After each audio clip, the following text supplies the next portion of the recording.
நீங்கள் பார்த்துக் கொண்டிருப்பது 24 நியூஸ் தமிழ். அதிகார வரம்பில் உள்ள திமுக தலைவர் மு.க. ஸ்டாலின் ஒன்றிய அரசிடம் இவ்வளவு தூரம் முரண்படுவது மிகப்பெரிய விஷயம். அவர் எதற்கும் தயாராக இருந்து மோடியை எதிர்த்து வருவதாக காங்கிரஸ் முன்னாள் மாநில தலைவர் கே.எஸ். அழகிரி பழனியில் பேட்டி.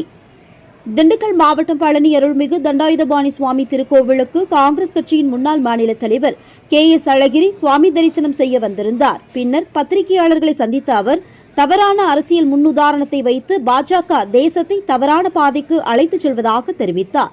இந்து மதத்தின் மீது அதிக நம்பிக்கை உள்ள, ராமர் மீது அதிக நம்பிக்கை உள்ள, கடவுள் நம்பிக்கை அதிகமுள்ள தேசத்தந்தை மகாத்மா காந்தி, இந்திய எல்லைக்குள் வாழ்பவர்கள் அனைவரும் இந்தியர்களே, இந்தியாவின் பலமே அதுதான் என கூறியுள்ளதாக தெரிவித்தார்.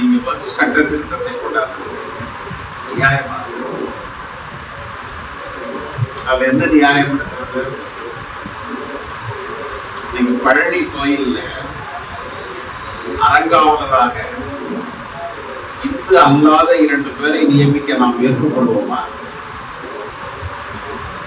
நான் மத சார்பின்மை கருத்துடையவர். ஆனா என்னுடைய பழனி கோயில நான் எப்படி இருக்கணும்னு நினைக்கிறேன்னா, இந்துக்கள் தான் அது அரங்காவலர்களாக இருக்க வேண்டும் நான் நினைக்கிறேன்.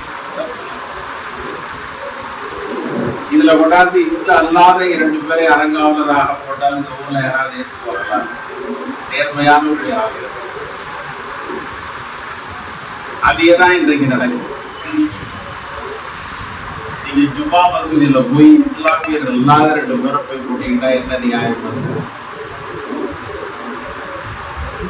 அன்னை வேளாங்கண்ணி கோயில்ல போய் கிறிஸ்துவர்கள் அல்லாத 2 பேரை அரங்காவலராக போட்டால் என்ன நியாயம் வந்து? பொற்கோயில்ல போய் சீக்கியர் அல்லாத 2 பேரை அரங்காவலராக போட்டால் என்ன நியாயம்? எதுக்காக இந்த வேலை? நாடு நல்லாதானே போயிருக்கு.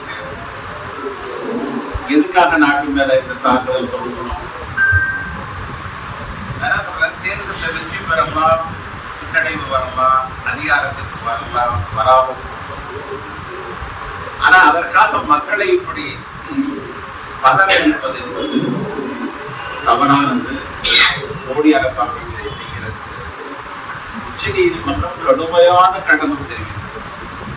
இந்தியாவினுடைய சிறப்பே என்னன்னா, ஏதாவது ஒரு அமைப்பு இதை போன்ற தவறுகள் நடக்கிற பொழுது தைரியமாக வந்து சொல்லுகிறாங்க.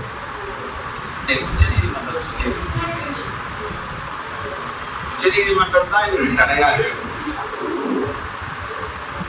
எனவே நாங்கள் சொல்லுகிறோம், பாரதிய ஜனதா, RSS, மோடியினுடைய தயவு செய்து இதிலிருந்து பின்வாங்கிவிட வேண்டும். துணை ஜனாதிபதி சொல்லுகிறார்,